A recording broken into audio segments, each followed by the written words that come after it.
Welcome to the Golden Jubilee, and as ever, grateful to the Golden Jubilee in providing the hosting and the hospitality here today. So good morning and welcome as well to those who are joining us online as well. So I'm Robbie Pearson, Chief Exec at Healthcare Improvement Scotland, and it is a real delight and a privilege to be chairing the session today. And we'll be hearing later on from Professor Charles Vincent, and really grateful for Charles joining us and giving his reflections about safety as he has written before in the real world. And I think that's really important in the context of where we're going to take the conversation this morning and over the course of the day indeed. So I've got a few housekeeping things to share in the context of settling everybody in for the day. And I've been well briefed, and if there's anything I've missed, I'm sure my colleagues will no doubt say something along the way and put their hand up and just advise. So access to the Wi-Fi should be available. It's a public network and doesn't need a code. It just needs a tick in the box. You've got to comply with the terms and conditions of using the Wi-Fi. If you hear a fire alarm, please exit by the nearest exit indeed. And I'm advised there isn't actually a fire alarm test today. So if it is go off, it is the real thing. So do proceed as quickly as possible. Phones on silent as ever. And we'll also be sharing after the event the digital delegate badge bag with all the resources and information from the event. And just advise as well that this event is being recorded so this morning. So just to say that as well. We'll be using Slido and we'll be using it this afternoon in relation to feedback and to get some views and comments into the room. And we'll make sure that's shared as well, obviously on the screen. So can I, though, really thank very much everybody, but particularly our virtual audience today. I think we've got around 400 people joining us online, and what we'll try to do is to make this as interactive as possible and an opportunity for questions and answers in the chat as well. So, as I say, it's been recorded and there'll be an opportunity to delegate back to get information after the event. So who's here today? We've got a wide representation of people in the room and indeed online, and really delighted about the diversity of input and contributions to safety and what we're going to be doing going forward. And I think crucially, this is an opportunity to be sharing learning, knowledge and reflections, and ultimately continuing to do what we need to do in relation to delivering a high quality, safe system of care. So, the aims of today, the heading is about creating the conditions for safe care, but what we want to do is a number of things in relation to safety. We want to share more about the essentials of safe care, about the culture, the leadership that we wish to see in the system, and also about the Scottish Patient Safety Programme itself and what's happening at a national level, but what's also happening within your individual systems, and how do we sustain that? How do we hold the gains in respect of the journey we've been on here, driving improvement in the quality and safety of healthcare. And ultimately, this is the forum, and not just the forum for today, but a forum for learning going forward and right across the system, and continuing to ensure that the Scottish Patient Safety Programme and everything we've committed to is driving improvement, and we are learning for this through the network we are creating.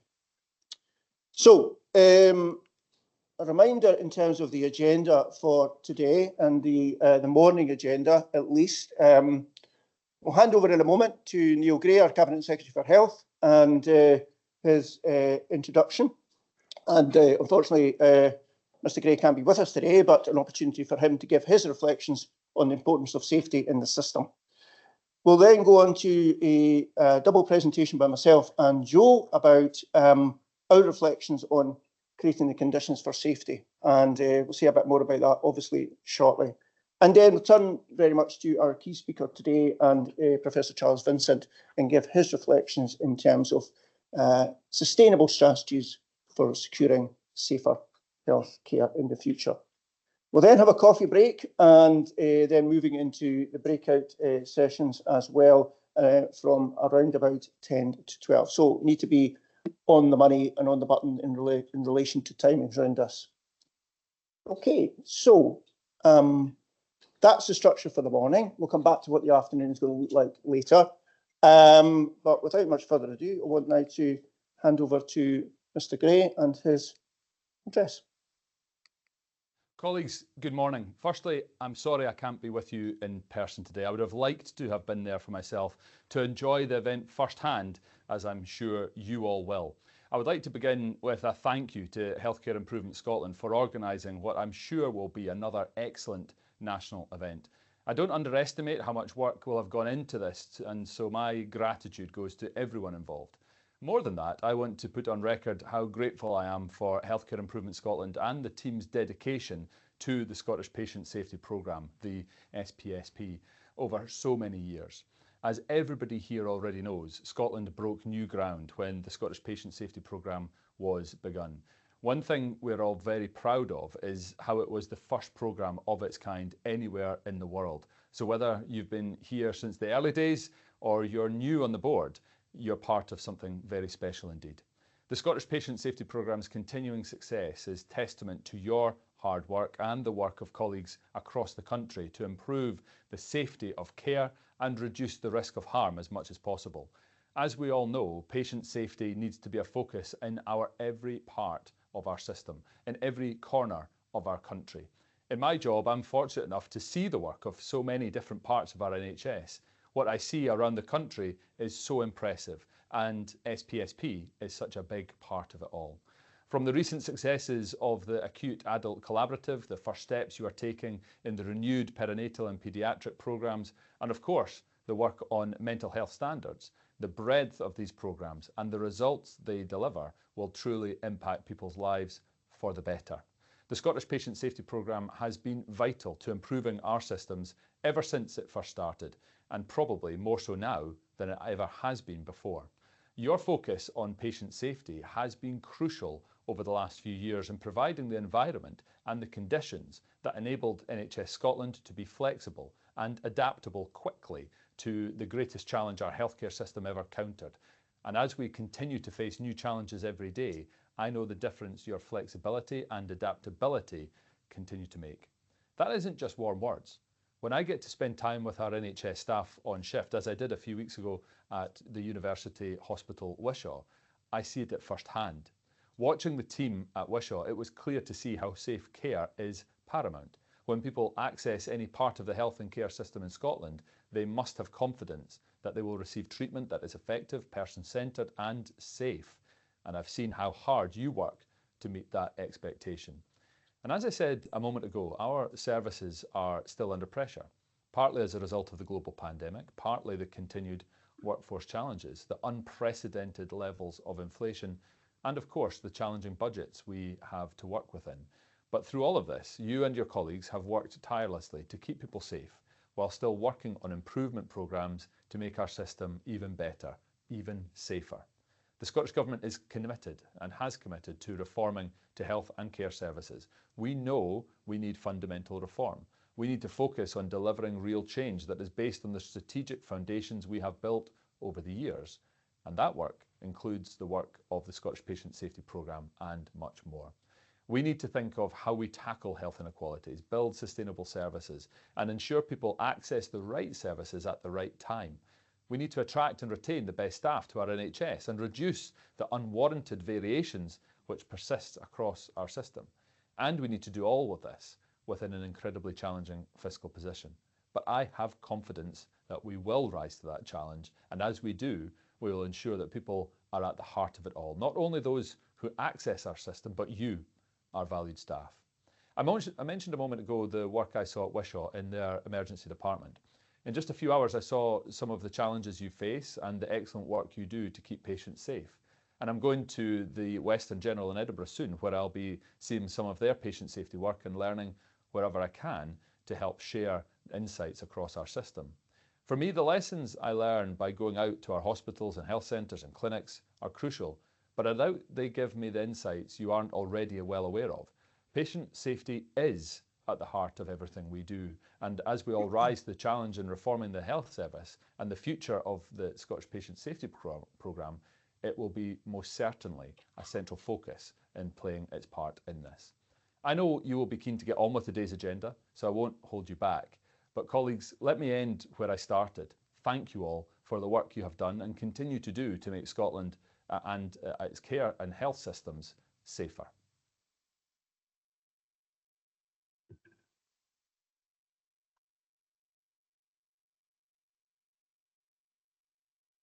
So, and big thanks to Mr. Gray for that in his reflections in terms of safety and the journey we've been on and success, and we want to build on that success, which brings us to the presentation today.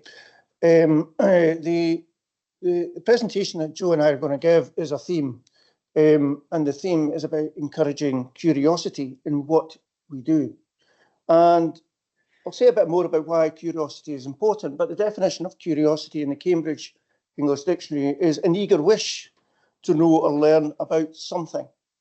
And what is important in all of this is that we have to embrace curiosity.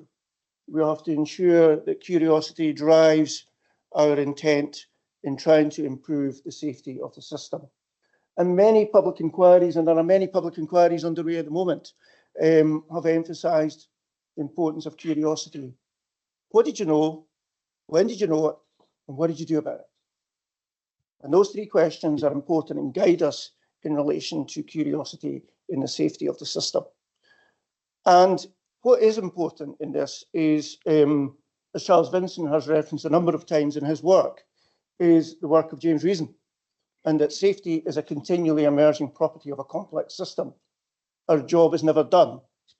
There isn't a moment in time when the world is now safe, and it is a reflection of the fact of medical advance in relation to developments in the design of healthcare and expectations that safety continues to need to change and needs to continue to adapt to the circumstances in which we find ourselves.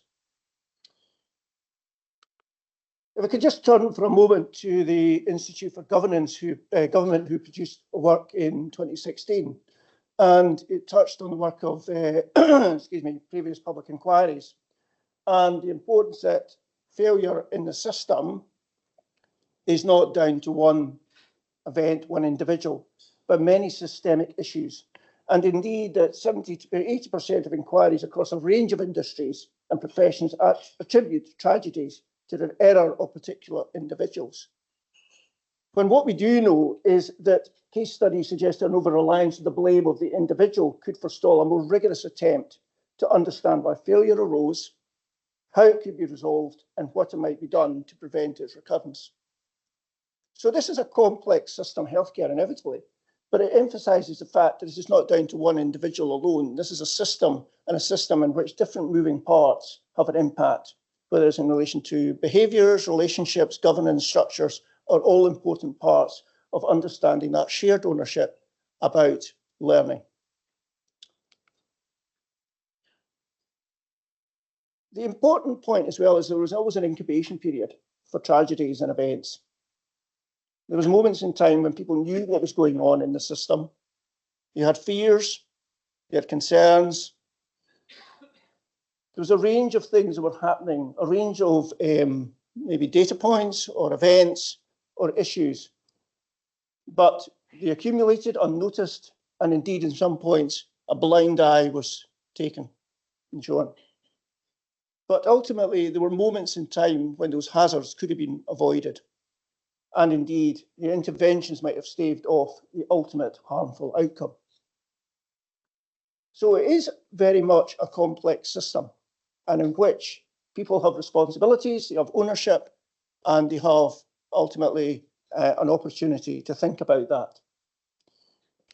And one of the things that is becoming increasingly important as we move from lagging indicators, historical data, to leading indicators is what we already know about the system in relation to the system of care and what are the things and events which impede good, high quality care. So this is an extract from the work we've been doing nationally with a range of other agencies through the Sharing Intelligence for Health and Care Network, where ourselves, NSS, the General Medical Council, NHS Education for Scotland, other agencies working together to say what is it we know about the system and the system of care and that intelligence. The leadership, the workforce, the culture, the governance within that system, and how they can create triggers and conditions in which safe care is prevented. So increasingly we're using that, and we were on a journey from 2013 in learning from Mid-Staffordshire that people knew in the system what the triggers were, what the issues were, what the concerns were, but nobody acted, because in the context of Mid-Staffordshire, what drove that system was about financial performance and achieving foundation trust status. So we know about that, we know about the systemic issues, but the issue is what are we going to do about it, and what are we going to do about it in the context of safety. So a safety culture is one of those dimensions. It's critical. It comes back to what we're here for today.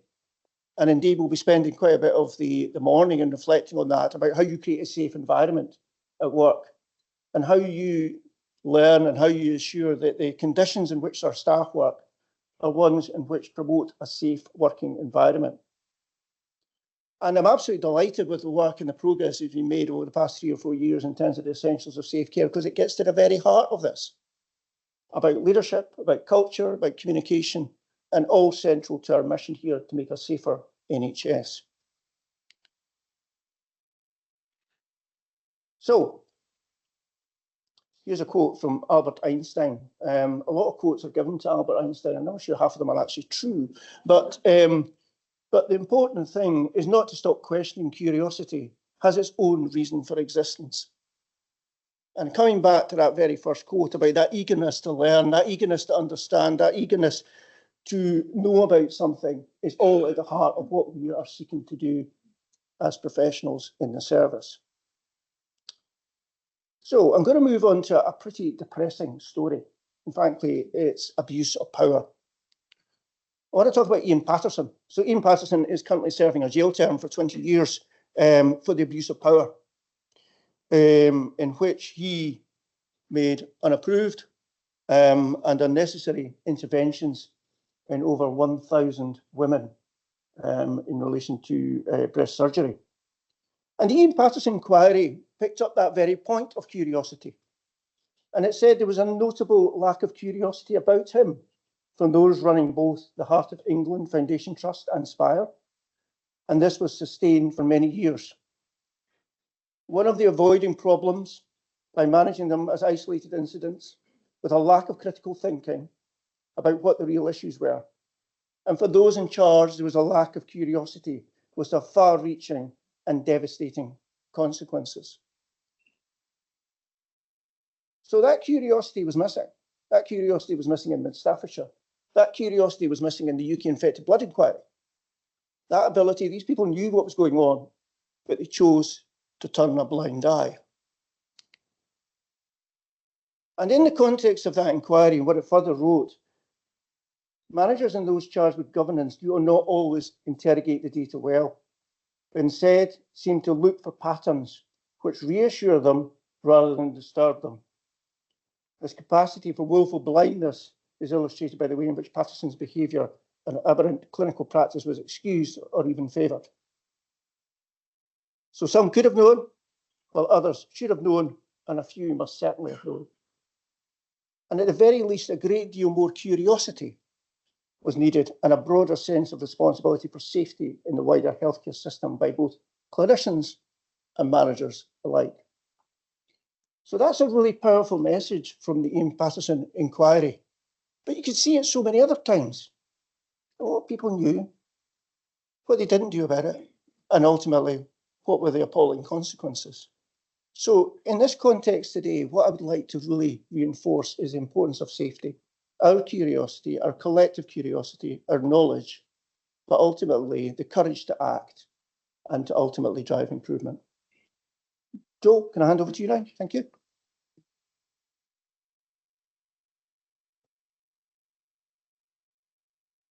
Thank you. So if we know that the very nature of safety is dynamic and constantly evolving, and it's doing so within a system that has increasing complexity and challenge, that makes the idea of the pursuit of safety being dependent on volunteerism as described by Don Berwick, even more relevant today than it did when he reflected it back in 2015. And this really does require each one of us in this room to continually tap into our intrinsic motivation and support that of others. So I'm curious, why are you here today? If you can get your phones out and scan this QR code and just let us know why you're here today.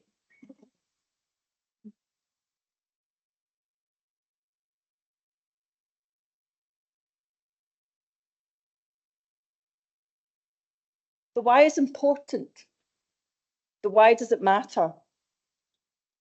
Why connects you with the heart and brain, builds the case for change, and when things are not going so well, getting back to the why is a useful marker for reorientating your focus, being really clear about what is it that you're trying to do. And to do this, we need a goal. This will continue throughout the day, and you'll be able to see the reason for people coming here today, and you'll be able to connect back into Slido throughout the day and see how it is evolving. We actually do have a goal. We've got one already. As relevant now as it was when it was published back in 2010. A clear strategic intent which enabled the building of will and belief behind a shared purpose. And I don't think there's one of us in this room at this moment in time that wouldn't agree that achieving this aim within the context we're in just now is pretty difficult. Though that constant focus on safe, effective and person-centred care is showing that there are improvements being made in care right across the country every day by people like yourselves. And that shared goal and purpose aligns with my organisations, the National Improvement Organisation for Scotland, that's purpose is to support the design and implementation of change that improves quality. We're a unique organisation. There are many parts that we bring around. There's not many places in the world that bring the work of evidence and standards, quality improvement and assurance, regulation, alongside the voice of those using service, all under one roof. And this uniqueness is called out in our strategy that we published last year, reflecting how each part of HIS, individually and collectively, has a responsibility in supporting improvements in health and social care. And to do this, we need a method, and that's where the application of quality management comes in, and it's central to our work. The design and delivery of high quality care requires organisations to have a consistent approach to how they manage quality from team right through to board. HIS is committed to quality management as both a method by which we'll operate within, but also support organisations to embed. And taking this approach within HIS helps us bring together all the different aspects of the organisation to support those improvements. From using data and intelligence from many different sources to understand our system, applying evidence-based interventions to a range of quality improvement methods, to supporting and delivering internal and external assurance. And a practical example of this is our developing quality management system for perinatal services. This will provide a way of working within HIS that ensures a collective and a cohesive approach to how we improve care and outcomes within those perinatal services. Through the coordination of existing activities such as SPSP, alongside new elements including the development of maternity standards and the introduction of maternity safety inspections next year. This will create the conditions that will enable a consistent and coordinated approach to managing quality.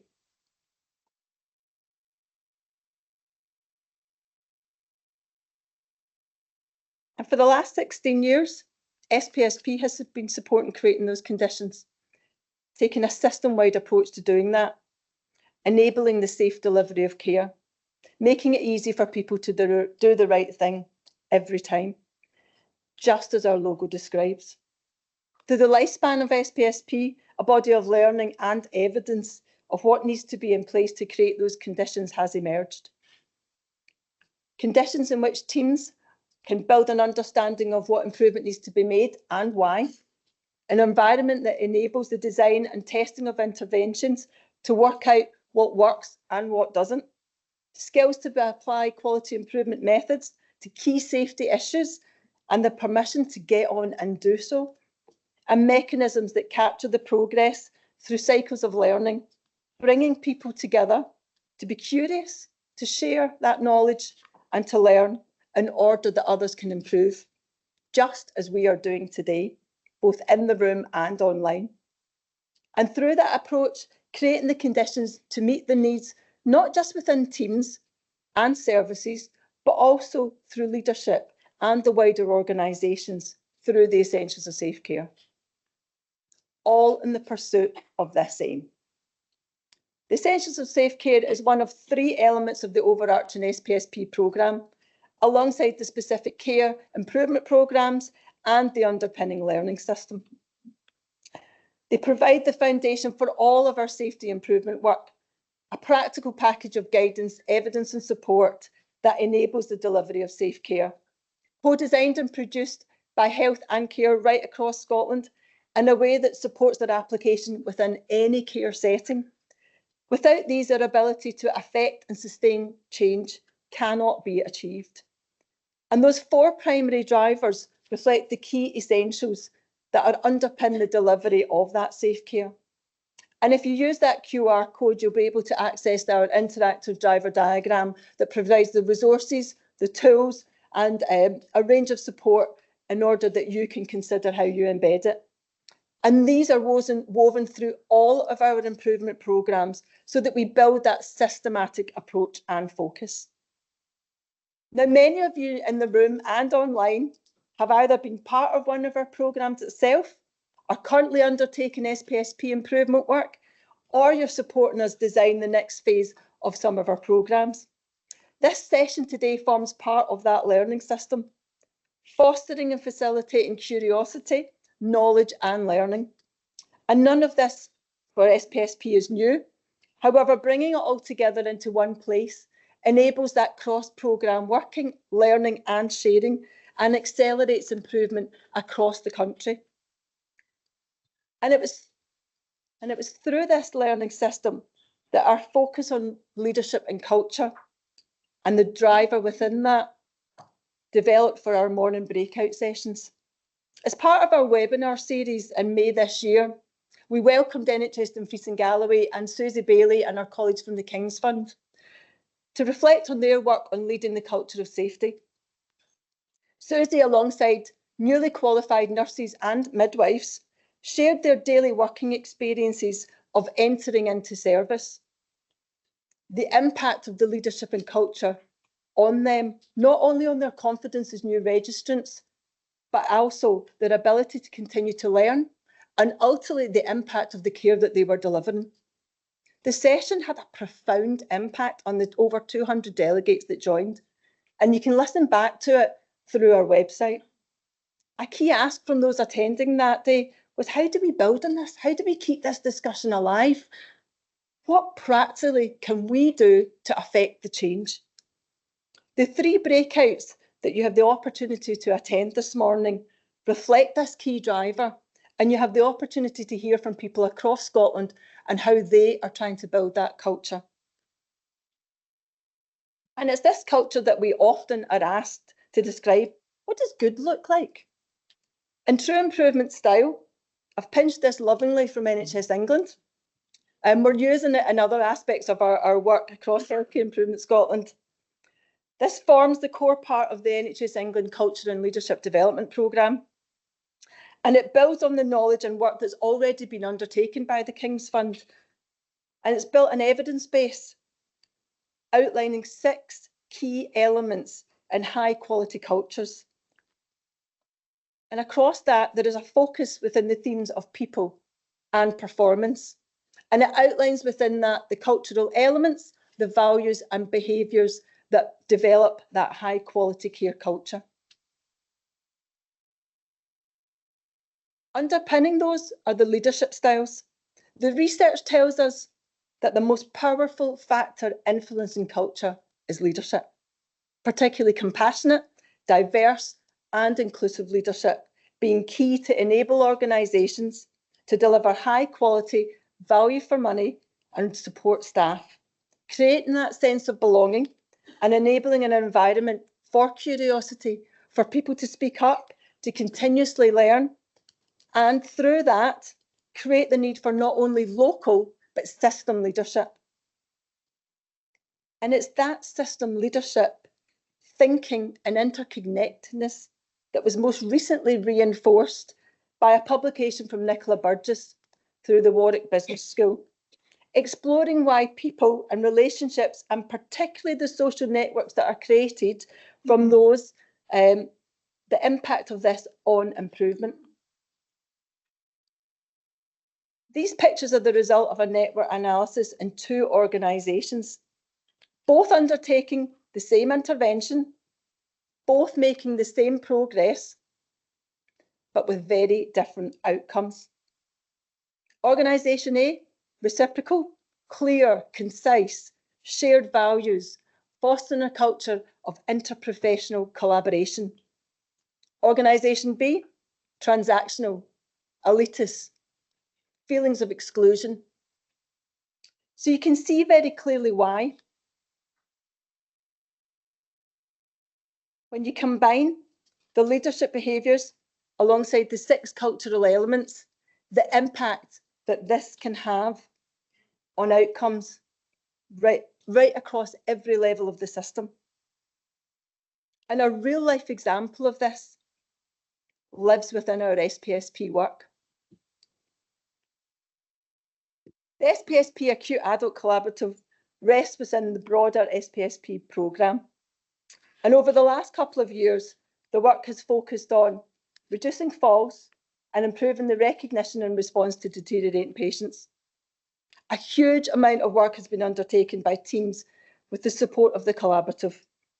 And reflecting on what we have just discussed this morning, creating those conditions through those cultural elements alongside that leadership has resulted in a sustained reduction in falls across acute hospitals.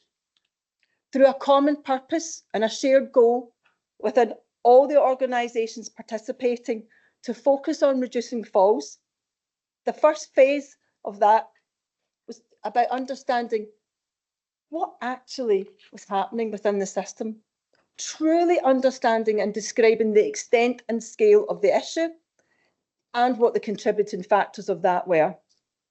And through establishing this, co-designing with the teams the interventions underpinned by the evidence base that could support that improvement. Central to this change was a clear shift in culture at a leadership level, both managerial and at a practice perspective, to move from what was falls prevention through risk management to safer mobility promotion, underpinned by the essentials of safe care. A brilliant example of collective, compassionate and inclusive leadership, both locally and nationally.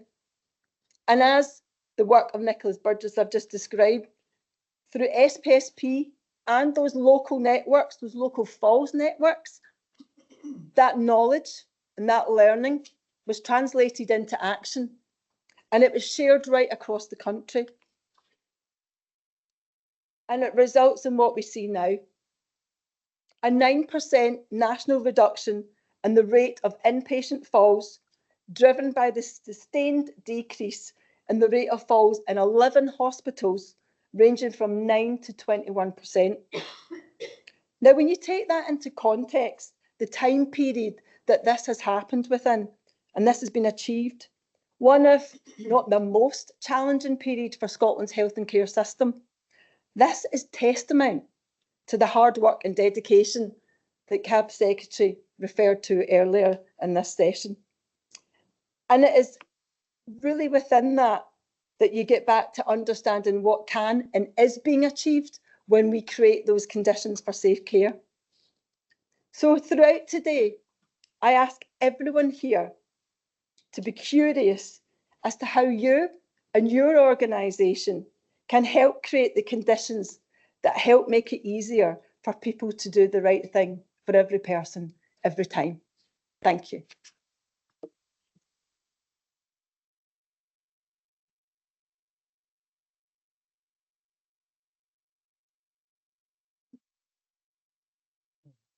Thanks very much, Joe, again, and captured very powerfully that sense of commitment and drive and energy. So, without much further ado, can I welcome Professor Charles Vincent? And what can you also not only listen to Professor Vincent, but can you also start to think about questions you might want to ask at the Q&A session? So we'll have around 35, 40 minutes from Charles, and then we'll get the Q&A going after that. Okay, Professor Vincent, thank you very much for being here today. Good start.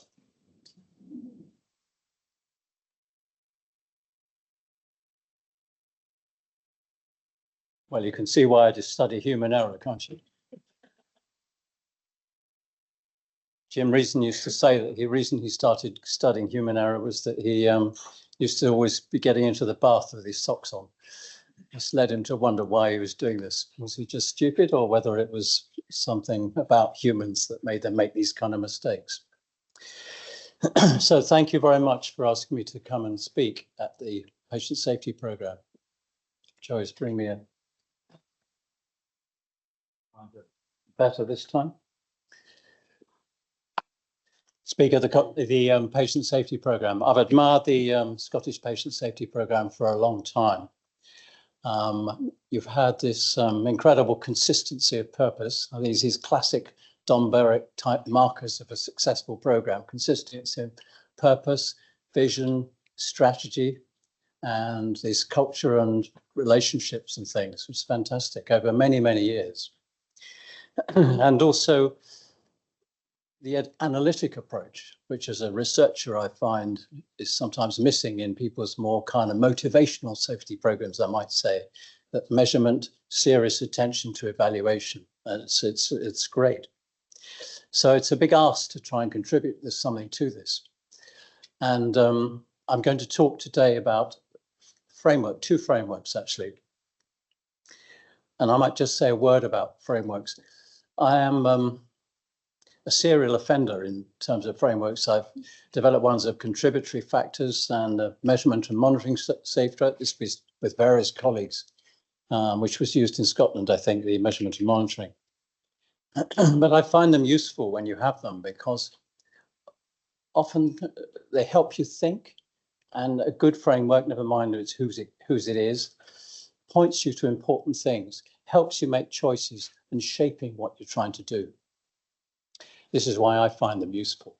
And although they often seem obvious after you've done them, actually creating something simple and useful is pretty hard for anybody. So as Robbie was saying, and Joe, we know a lot about why things go wrong. And we have certain frameworks for understanding this and using it. It's a bit harder to think about exactly how to shape programs, and we don't have so many good frameworks for interventions. What I want to talk to you today is one that I would call a long-term framework for thinking about different families of interventions, you might say, what Rani Alberti and I call strategies. And I put Rani on here because a lot of this work's been done with him. And mostly we've been concerned with improving safety in the long term, like the example Joe showed you. But of course, as everybody here knows better than me, day to day, safety is constantly under threat. And it's also, we need to manage safety day to day. And so I also want to talk about some more recent work about strategies for the short term. And I think we probably need to think about a balance of strategies for safety over different timescales. When I'm saying strategy, I'm using it a slightly different way from Robbie and Joe. You've got your overarching strategy. I'm talking much more about what kind of approaches one can take to improving safety, a little lower down, if you like. So there's quite a lot on the slides, but I'm going to say it's all available. Pretty much everything is available for download, and it's all free to download. So let's see how we get on, and there'll be plenty of time for questions. I'm just going to try and talk for half an hour, 35 minutes or something like that, so we have lots of time to discuss things. So let me start with this. Which button is this? No, nothing happening. Oh, here we are. So here's the sort of just an outline of the talk. You can see all that, yes. So I'm going to make a few remarks about the way René and I sort of conceptualize the problem, which will build on what Robbie and Joe have been saying. So about safety in different contexts, which I think is a very, very important issue that perhaps hasn't been enough attention. Then I'm going to talk about the long-term strategies and the short terms. And then I've got a few thoughts about how you might use this in practice, which I think is less developed.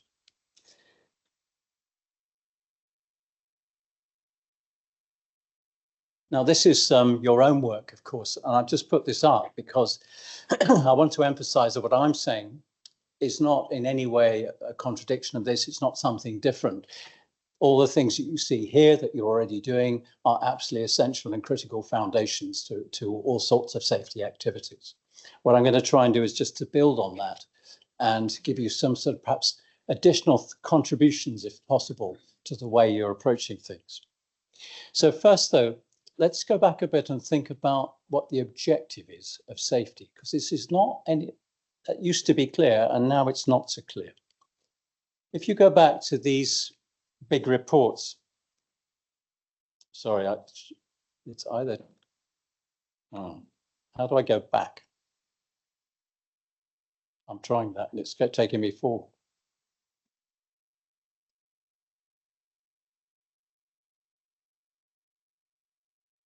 Back.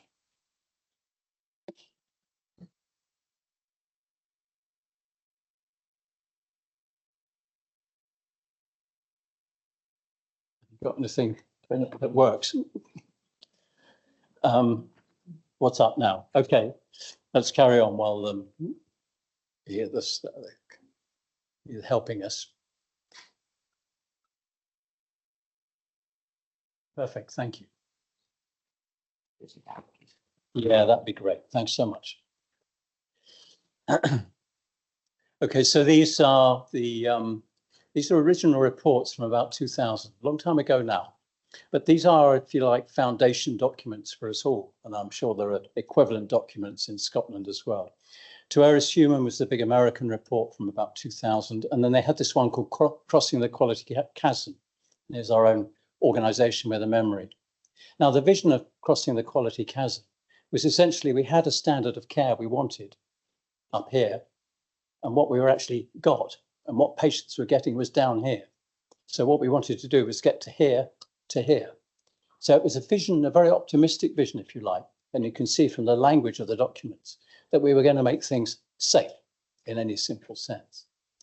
Now, this gap, we're in a big way now. We have a big gap between the care we'd like to deliver and what is actually possible to get to the patient. So this poses a different kind of problem from the one perhaps we originally envisaged, which we'd reduce the errors and everything would be fine. So let me just introduce, we'll develop this as we go, this sort of general idea about what this means. Let's introduce another couple of ideas.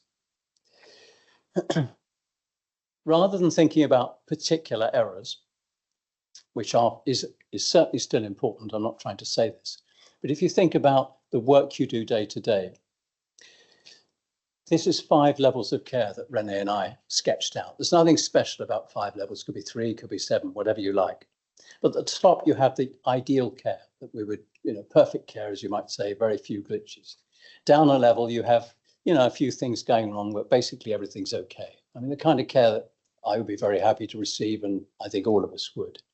In the middle, we have what René calls the illegal normal, which is a wonderful phrase that means essentially that the things that are happening are not really meant to be happening, that vital signs are not being checked quite as often, the hand washing is not as great as it could be, but it's very ordinary. And then below that, you have the sort of more dangerous territory where sort of bad things happen to patients. Now, it's not so much particular errors, it's more that you can be in the clinic or in theatre at 2 o'clock in the afternoon at level 2 and everything's going fine. And then an hour or two later, suddenly you're down at level 4, because the equipment's gone wrong, the patients have been swapped around, the people are getting a bit fractious, and people are hungry, and all sorts of things have happened, and suddenly you're in sort of dangerous territory. And from being, if you like, in quality territory, you're now in risk management territory. You're trying to, the main objective is to kind of manage the risks. So it's much more fluid, and it's not so much particular errors, but varying standards of care. And this is what builds on what Robbie was saying earlier about the kind of complex systems and so on, which I don't want to get too much into. Now, that's one idea, this sort of varying level. Now, let's take another think about the contexts. I sometimes say that healthcare is 20 different industries, or 40 if you like, or however many you like.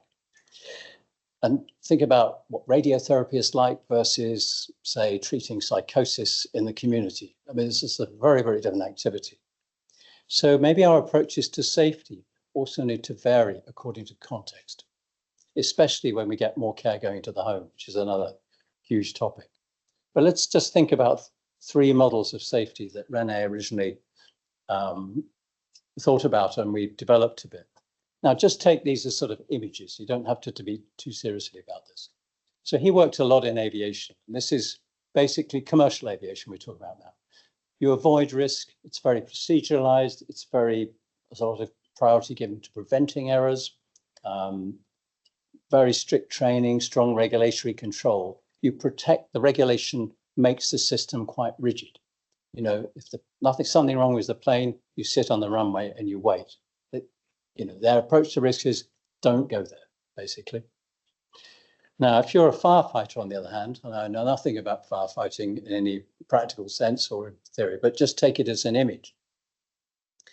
You can't avoid risk, that's the business. And it's inherent in the profession. And of course, there are procedures, there are rules and regulations and kind of do what you can.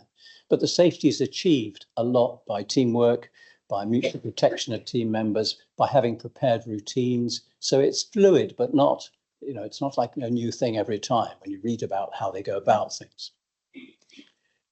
And then you might have another area that René studied, deep sea fishing, fantastically dangerous, hugely unpredictable. And he says from his studies, it's a culture of heroes and champions. And safety, it's not that people don't care or don't care about each other, but it mostly relies on personal resilience and leadership and sort of heroic approaches to things. Now, we have all of that in healthcare. You don't need to examine this slide in any detail. On the left, we have sort of radiotherapy, automated pharmacies, and all sorts of things that we do, which are really quite very safe by any standards and very rigidly and proceduralized. An awful lot of what we do is in the middle, you know, elective surgery, a lot of mental health treatment, many, many things. And the sort of down the sort of far left-hand end, the adaptive, we stray there sometimes. And COVID's an obvious example, but, you know, if you get a very unusual infection or it's a sort of extremely difficult day, you may stray into this sort of territory. So the main thing is to think about maybe different, are we going to use the same approaches in all these different contexts? So what you might say, the diagnosis of the context, what kind of work is happening here? And what are we trying to do? And in particular, do we want to tighten things? Is that our approach to safety? Or do we actually need more monitoring, more adapting and a little looseness, if you like? I think generally it's in healthcare, we tend to be too casual about things rather than too rigid, but these are questions and one may want to do both at the same time. So taking that as the sort of few preliminary remarks, this is what René and I were thinking about, you know, just summarizing what I've been saying. How do we achieve safety and indeed quality, which is slightly different in different settings? Can we think about a slightly wider range of strategies and interventions? Because there's an awful lot of different approaches that we could take.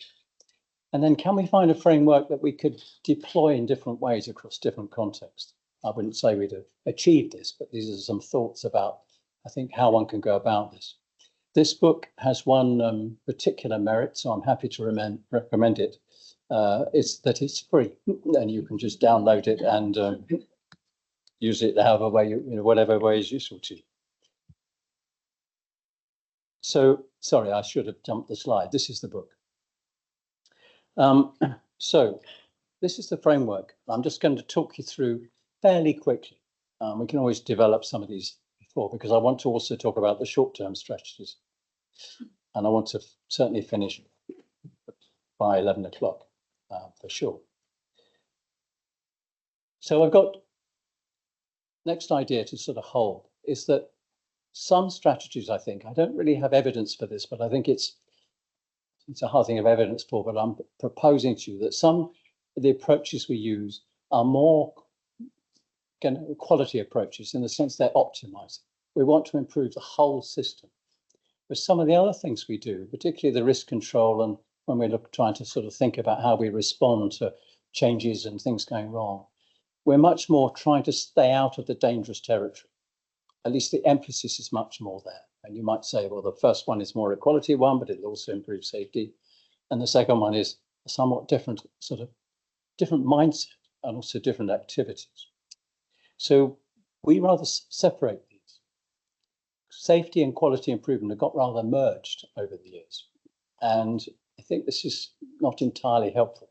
And it's rather narrowed our approach. And a lot of the people in sort of human factors, for instance, and ergonomics would say, I think, the same thing. So this is another motivation to say, okay, well, the quality improvement approach and there's that sort of angle, that's all fine, that's good stuff. But maybe there's some other things we can do. So Rennie has this great phrase, aspire to standards. And aspire to standards is good because it suggests that you may not always get there, but it's aspirational. And essentially the idea is that safety here, you try to improve reliability and reliability of processes particularly. And a lot of the classic safety interventions, and in fact, almost everything we've got good evidence for is of this kind. Surgical safety checklists, central line infections, various other sort of procedural improvements, if you like. So that's all good. Nothing like that. Nothing wrong with it. But curiously, it's not the approach, say, that particularly that, say, if you read Jim Reason, that you would be thinking of.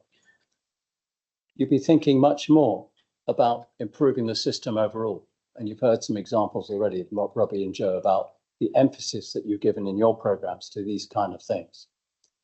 You don't so much worry about particular processes. You think, what can we do overall to improve the sort of functioning of the system, which will improve safety partly as a byproduct, it'll come with this. So this is some examples. Actually, this is from global health. This is sort of, but they could be anywhere really. And you've got this, I saw Joe put this up, who is doing what? These are very simple things, the clarity of roles and responsibilities and tasks and sort of stuff like that. Critical, often very fluid and unclear in a lot of healthcare settings.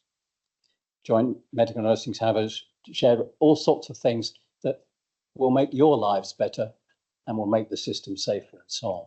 So this is a very different approach. It's not that you can't use the two together, but as a way of thinking, and people, one can build the two together. Here's an example that I've just for you that I'm always very fond of, that I think would be a massive win for safety, but we've never really, don't think anyone's really tackled it. I spent 10 years working in, I've worked in universities at various, well, for most of my career. I was in the NHS a long time ago, but I worked in Department of Surgery for 10 years in the hospital. So I was very close to things. It is in Imperial in London. And I used to work with a lot of young surgeons and anaesthetist nurses, and they used to do PhDs with us and so on. And I got very curious about the procedures and the fact that all the incident reports said people weren't following procedures. So I thought, well, how many procedures are there? So I was sort of wondering if it's even possible to follow procedures. So I said, well, let's do a study. And we took elective hip operation. And we decided that just a small group of us, we would look at the first 24 hours. So we haven't got time to do Mentimeter or anything, but I could get you to guess how many, so just guess in your mind how many procedures there are. And I think there were 75, or it couldn't be 79, just in 24 hours that the staff were meant to follow. Absolute madness. Now, a lot of the value of checklists and this sort of thing is taking this kind of information and condensing it to something usable. And as you see, we have if you like, we have conflated sort of legal side of procedures and responsibilities with actual work practice guidelines, standard operating procedures. So the simplification of the system could be a massive win in many fronts. Okay, so those are the sort of optimizing strategies. You can see the general approach. Now let's go to something that's not used much in healthcare, but is very different, which is, we call it risk control. I mean, we could use different terms. Risk management I'd like to be a more general thing, but putting in control. Now, these might be, Jim used to talk a lot about, you know, barriers and defenses and things of a physical kind, and there are lots of examples of those in radiotherapy, that sort of thing. But this is really where you put boundaries around what you're doing. So in a serious incident, you might, decide to actually close departments, close hospitals, because you just can't run safely. But we tend to use this sort of in a dramatic way. We have restrictions on, quite a lot of restrictions on drugs, who can prescribe, who can give drugs, and those kind of things. So we have that. But there are other things we could do. So here's an example of approaching something and thinking about what strategy to use. We did a study some years ago now, and you would know much better now what the current situation is, but we found that about 20% of surgical operations start without the right equipment being in the theatre. This is across about 5 hospitals, quite a big study, several hundred operations. And, the equipment is faulty, or it's in the other theatre, or it wasn't quite right, or they didn't have it quite. Now, there's people nodding. I've presented this to surgeons in different countries, actually, and they all go, yeah. Now, if you went to Cafe Nero, you'd think it was kind of odd. They didn't have all the coffee there and stuff before you went in. But people start the operations because of the production pressure, because of the culture of coping, because the patient needs the operation, and a lot of good reasons that people just kind of barrel on and improvise or get work around it. Now, that's one way. But one of the problems is that people have very different attitudes to what they'll do. So in this situation, and this is a study by Paul Grieg and from Oxford that I was involved in, about what you do. This is a 40 gas analyzer. And he asked the anaesthetist, he's a consultant anaesthetist, his colleagues are saying what they would do if they don't have a gas analyzer. And what's particularly interesting is the wildly different approaches. This is a man, I think it is a man as it happens, but a person anyway, an anaesthetist, who said, well, it's the counsel of perfection to counsel, but, I've worked in the years when we didn't have these things anyway, so, we just get on with it. Whereas the other person, who are very experienced, also, no way, we whole. But it's not an emergency, it's an elective operation they're being asked about. So think about how how are you going to manage that? Now, you can think about it in sort of cultural terms, you can think about it in decision-making terms. You've got various options, but here are some of the options. This is what I mean, having strategies. What's your angle on this? We could brainstorm it, but maybe we can think a bit more analytically. Well, you can leave it to clinical judgment, which is perfectly reasonable, and many things you just should leave to clinical judgment. Otherwise, the whole health service would collapse in rigidity. The surgical checklist helps a bit because in terms of equipment, at least it draws attention to the fact that you don't have the equipment and there's a pause. Have we got everything? Are we ready? No. Well, at least then that's a proactive approach. So that's good. But you could have a risk control approach that says, unless we have a certain specified set of equipment ready to go and all working, we are not going to start. Now, that's an aviation style solution. I mean, I know people can say we're not like aviation and stuff, but this could be implemented.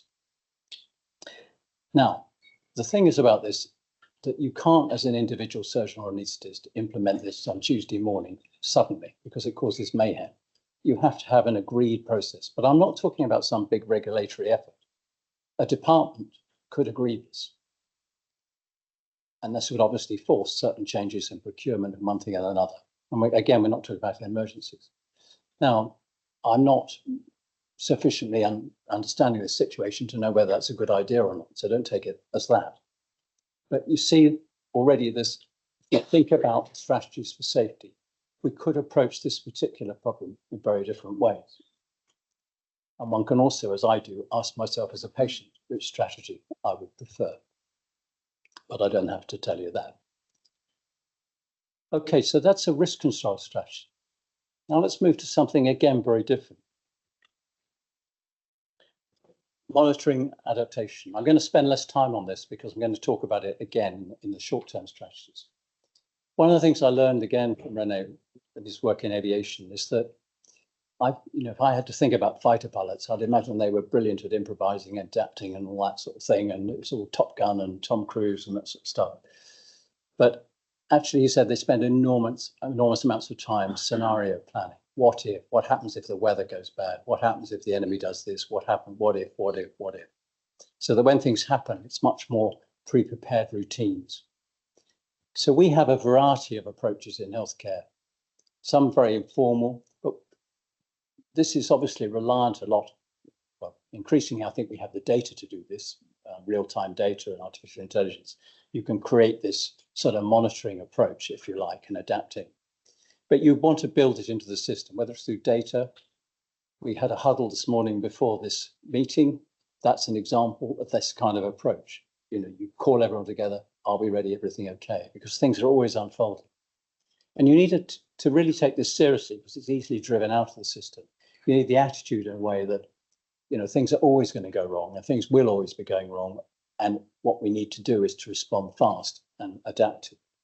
So this is another set of briefings, huddles, all those things that we can do.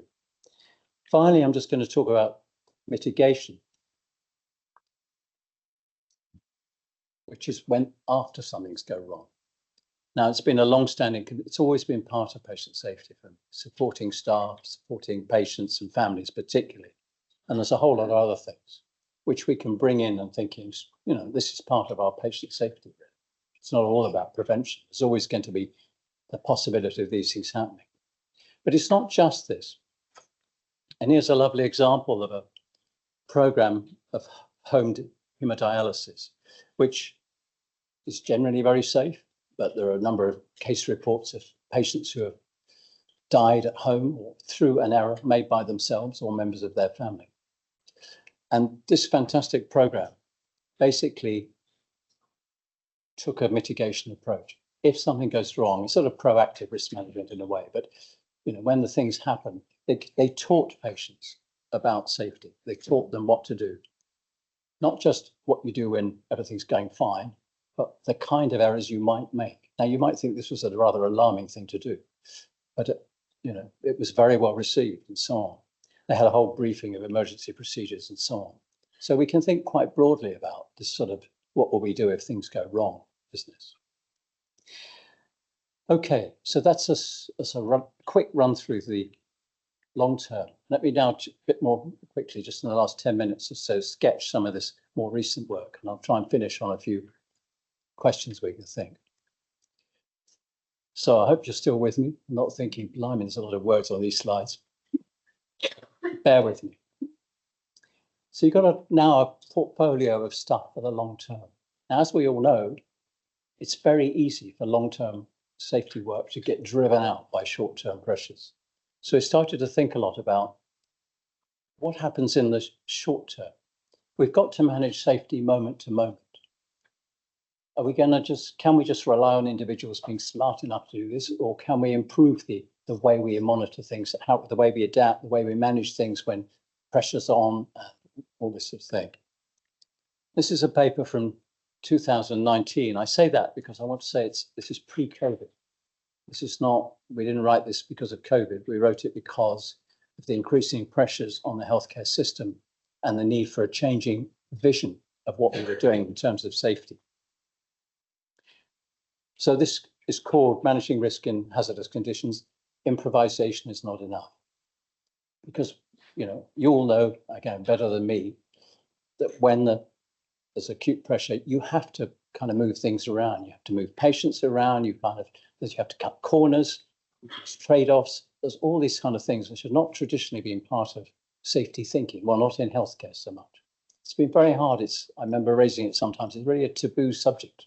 Trade-offs, we kind of trade one patient up against another, or we do, But this is a reality, I think, all of this.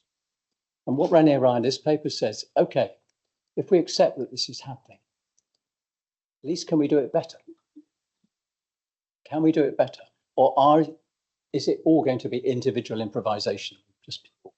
Now, that strikes me as quite dangerous, not so much the improvisations themselves, but the fact that everybody may be doing something different, which means that you can't tell what is not being done by the people down there, because who knows? And the system can sort of fragment. So we said, well, is it possible to find out what people are doing? So the next step, this all took a long time. As always, you never have funding for doing anything interesting or important. So, so the researchers lament, if you like. And this is a review we did, just a sketch, led by Beth and Paige and Dulcie Irving.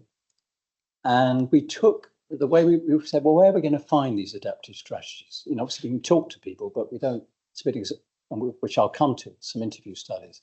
But we want to think about this a bit first so we know what to ask and try and structure it. So the review, we took some studies of resilience in healthcare, which is, there's lots of senses of resilience.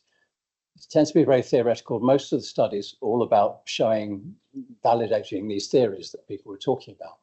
But we weren't really interested in the theories. We said, well, what are people actually doing? And these studies are good because they have good descriptions of what people do under pressure and nice interview quotes and stuff like that. So cutting through to the way we analysed all this material.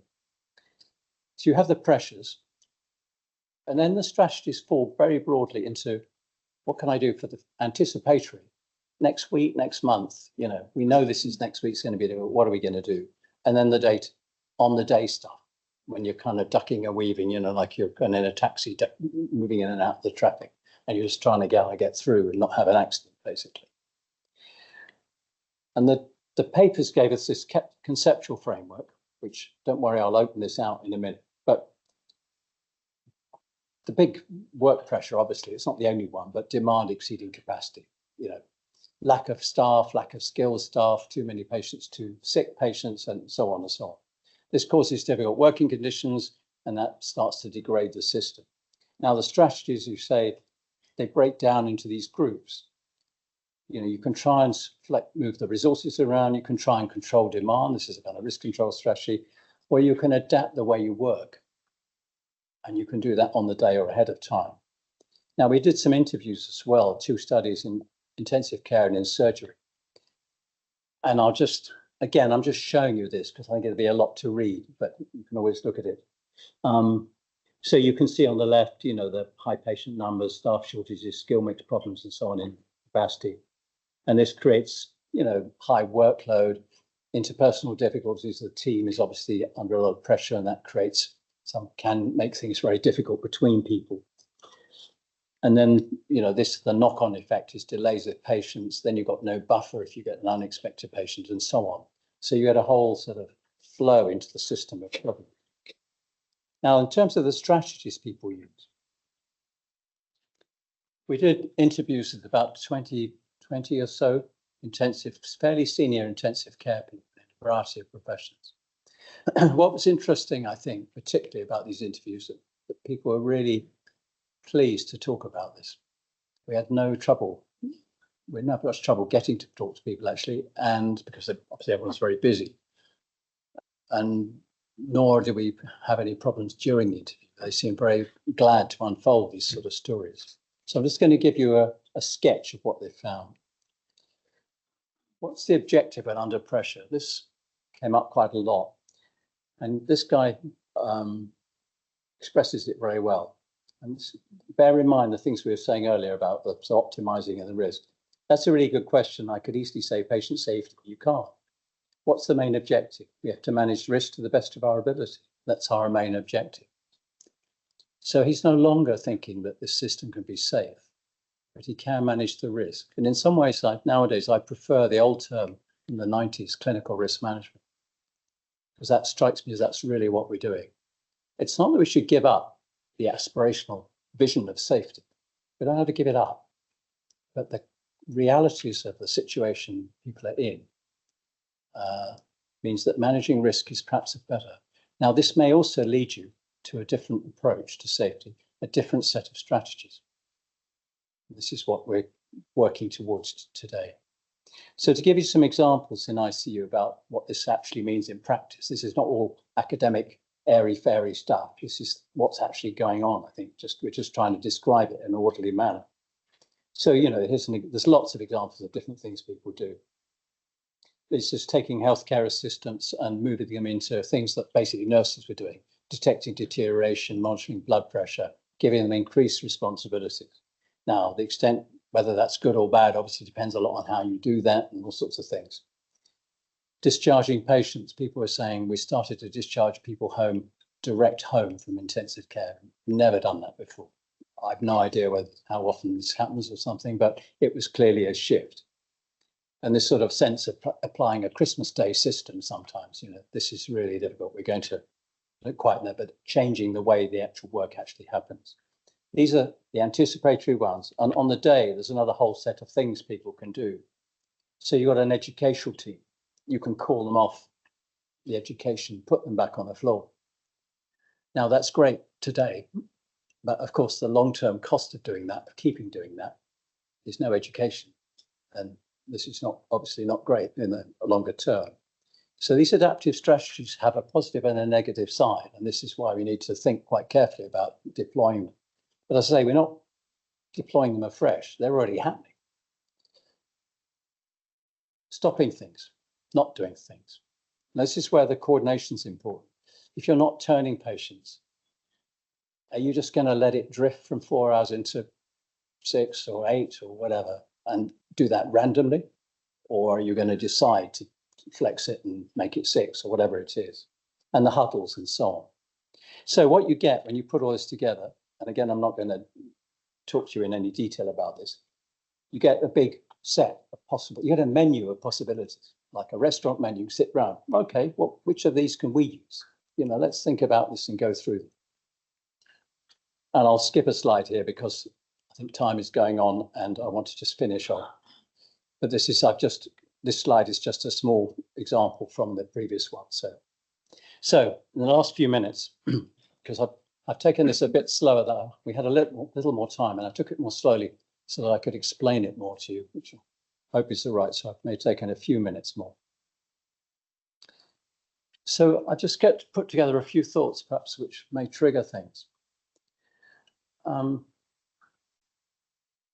And I think I often frame things in terms of questions to ask. And if you think about what Robbie was saying about curiosity, to me, this whole safety approach, when I used to talk about the measurement and monitoring framework, I used to say it was a move from assurance to inquiry. And I think the assurance model of safety, you know, everything's fine, boss, is okay when you've got a very safe system. But continually asking questions is where you want to be if you want to manage the sort of situation that we all work in, or you all work in. So what does this mean, I think, all this sort of strategies and frameworks and stuff? Firstly, René works for an organization called the FONSI. I think he's the president or something of it, or the chair or something like that. And they work with big industrial companies on safety issues, not so much in healthcare. They're in Toulouse. And they now have this very interesting training called Safety First, which is how you manage safety in adverse conditions. So this is particularly where, you know, if you think about a business, you think our business, when you've got a conflict between production pressure, you know, you've got to keep the plant running, you've got to keep the railways running because there are costs and various kinds of stopping them, and safety. You know, when you've really got these trade-offs to consider and how to balance things, you know, it's naive to think that, you know, safety overrides everything. Of course, it never does completely, and that's in very extreme conditions. So the focus is on the conflict and being explicit about those trade-offs and conflicts. Also, very interestingly, and actually paralleling what you have here, they do the training with senior executives, middle managers, and frontline all together, because so much of this relies on the movement and being explicit. And I'll say a few things. So let me just go on. So guiding questions for the short term, I think one can take the template, if you like, you know, outline the pressures, list them, and then say, okay, what strategies do we use at the moment? Go around the room, if you like. What do we do? probably people are doing rather different things. Now that's the thing to really get at. And then the choices, okay, let's try and coordinate what we're doing and also set time limits. You know, if we're going to pull the education team off for months, then we have no education. We've got to be aware of that. So for leaders, I think there's a lot of distress for people. I mean, you see this in global health hugely, but also now in our system about when you are, say, a young nurse or a young doctor or even the senior one, and you know what you should be doing, and you know you go home and you sort of fail your patients because you're not following what you're taught or what even is remotely possible. That's very difficult. So I think one task for leaders is to be explicit and say, it's impossible today. And we're not just going to give up, but we are going to change how we do things. And we're not going to do this. And we're going to explain to the patients that we're delaying this and that, whatever it is. We can do training programs. And for me, the biggest thing perhaps is the coordination of these adaptations. If a team is sharing some change in the system, to me, that's a lot safer. I can't prove that to you, but I think a variety of reasons I could make those arguments. So for the long term, again, it's the 5 areas, you know. What process we want to be reliable? You know, you've got a problem, whether it's falls, surgical site infections, you know, whatever it is. Where do we want to improve the system? What can we put controls in? Do we want to flex? Do we want to be more aware? Do we want to build more space for monitoring and so on, this sort of thing.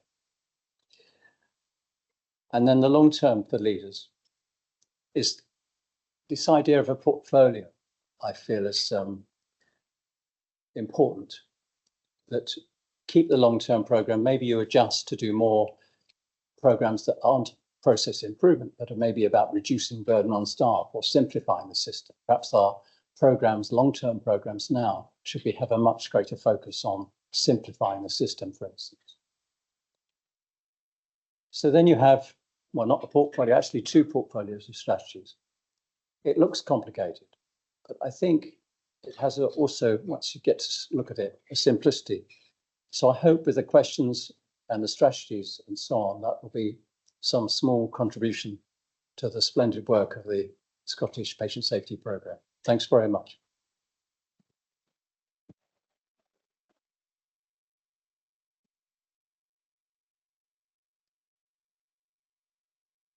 Well, thank you very much, Charles, and a lot in there, and I'm sure we're going to generate quite a lot of questions. I think Donna is going to take any immediate questions from the online audience in the first instance. If not, we'll go to the room. Okay, let's put Charles on the spot. So you want to go first? Thank you. So the first question we have is from Mark Kelly, who's a nurse director in NHS Dumfries and Galloway. And it's Professor Vincent, how do you see the evolving role of AI and big data analytics shaping the future of patient safety, particularly in understanding patterns, identifying risks, and developing that thematic thinking, in particular with reference to complex interactions and interdependencies between systems and people? Okay, I think probably it's just a short question. That was just that's probably the shortest question I've got. So the role of AI. Could you resolve the Gaza conflict before coffee? Yeah. Really, I'm not the person to ask about this. The changes are going to be huge.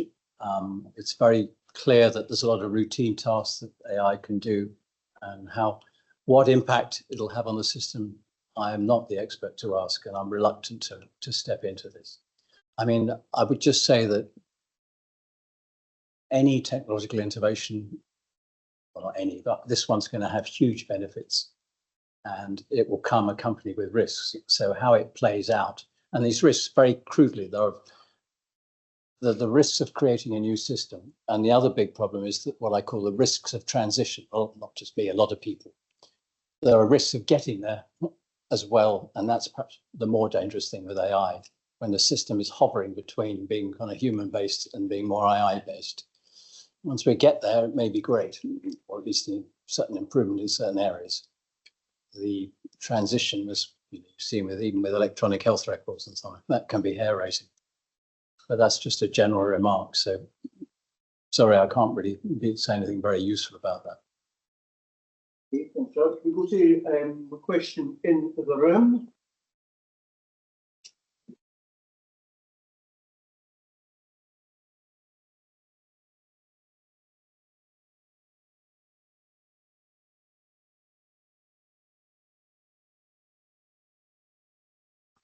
Thank you for the talk. I was just wondering, in adapting the short-term adaptive strategies, is there a risk that we become quite adept at working in a degraded system and we never actually get back to the longer-term strategies and improving quality and safety? Thanks. Yeah, no, thank you. I think that's really important.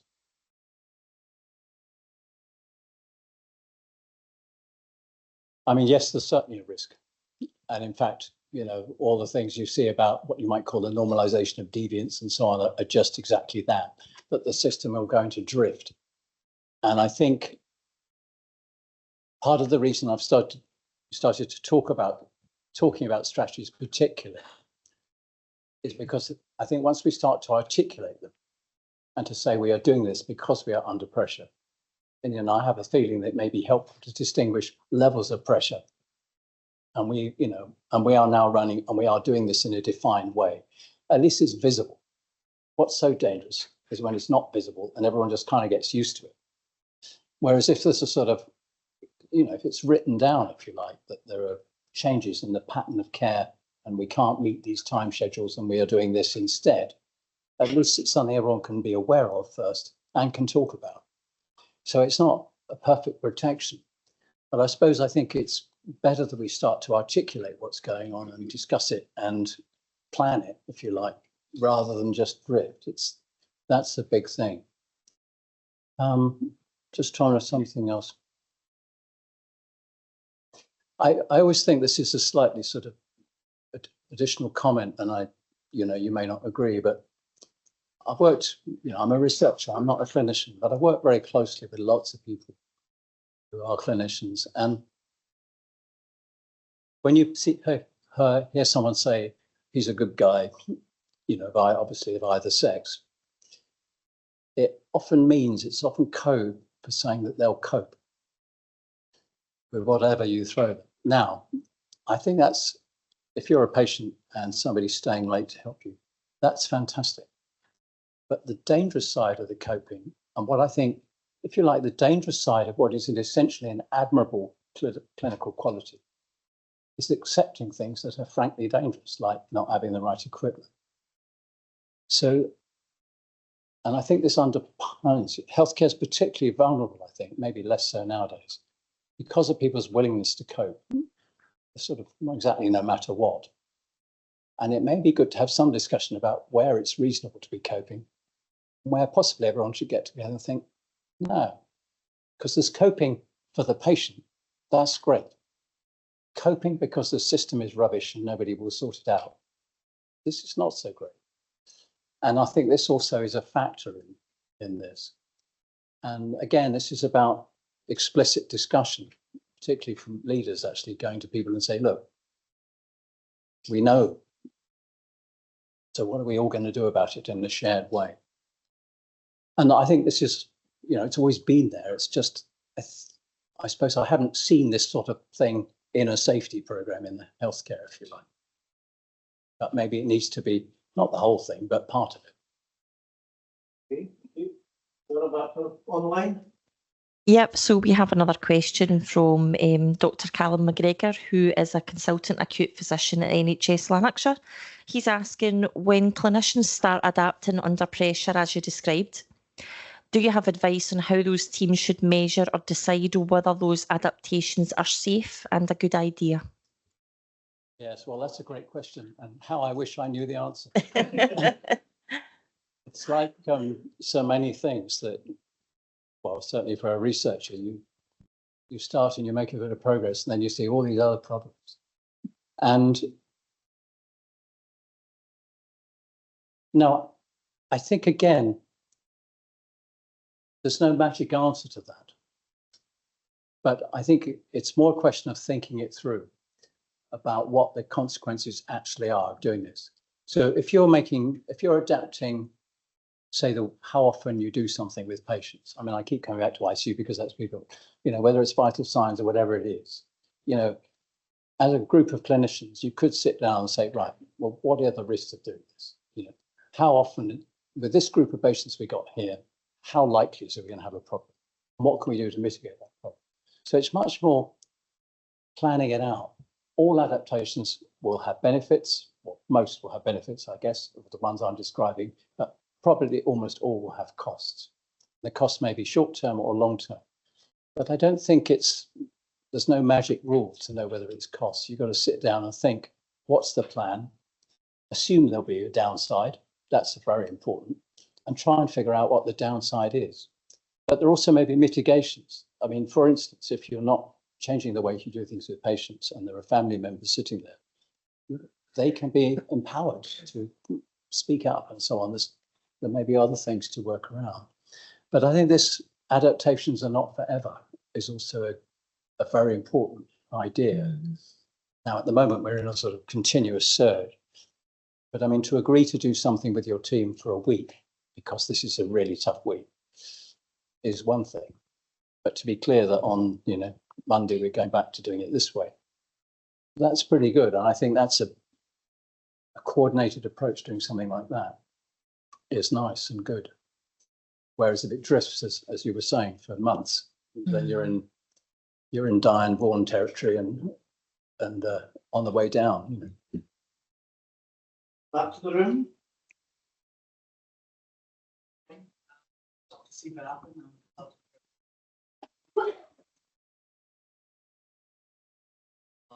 Mental health.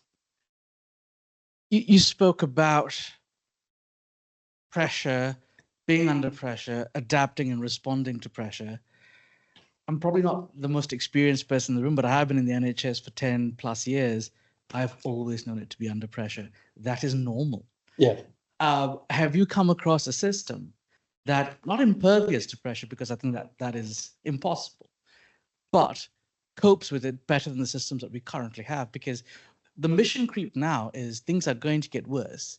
You are just going to need to find ways of coping and mitigate and minimize the risk of harm. So instead of focusing on providing the best possible care, we are trying as much as possible not to cause as much harm as possible, which is very contradictory to what all of us sort of signed up to when we got into medicine. I'm not sure if I made sense, but that's really what I'm getting. No, you are.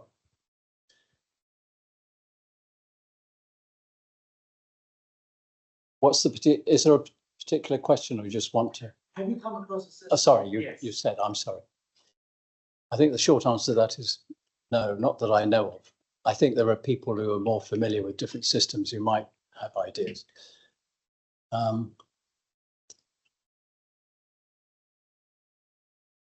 I mean, it's a very obvious thing to say is that richer systems are obviously going to be safer to some degree, though I don't think that's a guarantee by any means.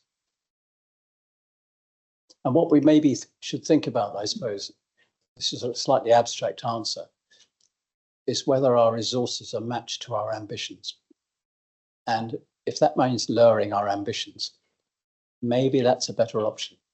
Now, there are downsides to that, of course. But at the moment, it seems a bit random. You just cancel a lot of people and hope for the best. Or in psychiatry, you think, well, this person, But to think about it a bit more strategically about what kind of service, what sort of service is possible and what does it look like. And I'm not telling you anything really you don't know in that sense. I think the reason for talking about it here as a researcher is because it happens all the time, but it's not explicit. And obviously it's very difficult, the minister, who I don't know at all, but he can't be going on television saying these kind of things. But we do nevertheless obviously have to talk about it explicitly. I'm also very grateful for you mentioning mental health, because I failed to do what Joe's reminded me to do, is to say, although these examples come from hospitals, I'm not only concerned with hospitals, and this is absolutely true. And in fact, at the moment, we're in the middle of doing a study of mental health, emergency response teams in mental health, I think, the emergency, community mental health. to see whether this sort of thing. So far, they have massive. It's interesting, the way intensive care does it is different from the way surgery does it, and mental health doing it differently again. But the broad framework of what's going on, the on-task free on the day, and the different sort of buckets, if you like, they play out in all environments so far. So this is not really quite an answer to your question, but I think this idea of matching resources, the gap is particularly problematic, if you like. And one could get better at this end, but one also might need to produce that. I think that's another bigger conversation. Chance for another question online, and then I'll.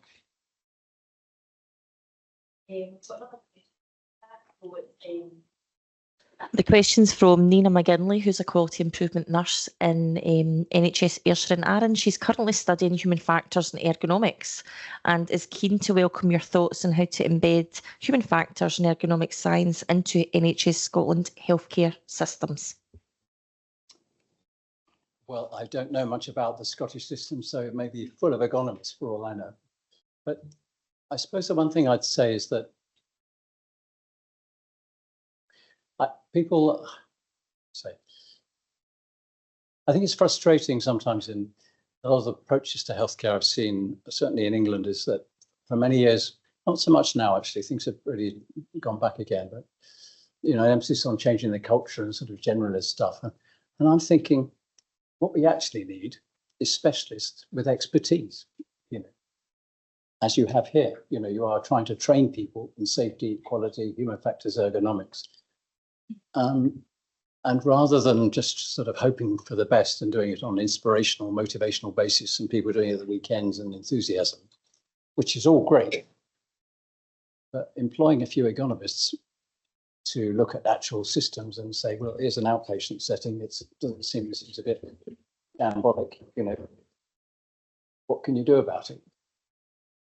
So I see it not so much sort of persuasion, but more a technical thing, if you like. I think it's partly just me. I'm drawn to these things, but I do see that sort of, when I hear people talk about other industries, which I don't really study much, but their approach seems to be that this sort of stuff is their job. Of course they're motivated, passionate and committed like us, but it is a job for them, and they employ people to do particular technical things to sort stuff out. And I think human factors and ergonomics comes into that. I mean, I'm not obviously programs to introduce people to essential concepts. I mean, a lot of the teamwork ideas are in that sort of space, and that's the improving the system strategy for me. That's the sort of core of the ergonomic stuff. Whereas the other ones, they perhaps don't tackle quite so much. Okay, thanks. We've got a chance for one last question in the room before we break. Hand over.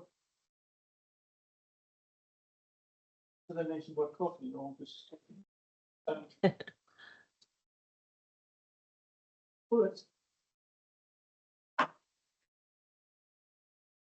Probably quite a quick question, but a lot of what you were saying really resonates. Sorry, I'm Morag McRae. I'm from NHST side. I work in patient safety, and particularly around that point that safety and quality improvement have merged. And I think we probably feel that, and that's something I think we'll probably pick up a conversation about that. But I also work in education in the undergraduate programme in the medical school. And do you think we start these kinds of conversations early enough? We know who our workforce are that are coming in healthcare. We know who our nurses, our doctors, our pharmacists, our AHPs. We know that they're coming in. Yet from the work that we do in the medical school, we don't necessarily see these conversations being had. So we share with them, as part of the work we do, some of that seminal literature around to err is human, but that's their only exposure to stuff like that is a short 4-week block that we have with them. So do you think there's an opportunity through our undergraduate curriculums to actually do more of this work? I'm sure there's. I used to, at various times, I used to teach medical students psychology, and now, just last week, we had a global health workshop on safety in Oxford, and some medical students there who were really fascinated by it all. But I think they were people who were particularly drawn not just to global health, but to these sort of issues. So I don't know how much is helpful to put in the medical curriculum pre-clinical. I guess clinical starts quite soon. I think some of this stuff is much more immediate once you're out seeing patients on the ward and seeing the actual how the way the systems work. And it's easier. But even if you're out there, it's sometimes quite hard to see it from the sort of safety lens. When I worked in surgery, we did a lot of studies in the operating theatre, and it was really interesting to me that when surgeons stood at the back of the theatre and watched, they saw a whole lot of things in the ergonomics territory that they hadn't really noticed before, because of course they're busy. It's just like I'd be hopeless at sorting out my own work, if you like, I might say, because I'm doing it, so I'm not. So there's a lot of opportunities once you get it clinically. And then I think, again, when somebody becomes like a nurse leader or a new consultant, and suddenly you're not just, or before that, perhaps you're not just in charge of the patient in front of you and suddenly you're responsible for a system. That's another big time when you think, oh, hang on, what happens when I'm not here? Yeah, does this thing work at all? So there are probably phased approaches, but I'm sure it could begin, as you say, earlier on. Thank you very much. Again, thanks very much to Charles Vincent for answering the questions just now. And can I then just say what happens next is it is coffee time. Your coffee break is from now until 10 to the hour, and the breakouts will start on time at 10 to, so please do be there. But also the posters in the creation room, please do visit them, not just in the coffee break, but over lunch as well. Virtual delegates should close the main plenary link, it says here, and click on the link for the breakout they have registered. Okay. And for those that are in the room, lunch will be at 10 to 1. I think was the time. Okay, right, everyone. Thanks again. If we could just show appreciation, Chair.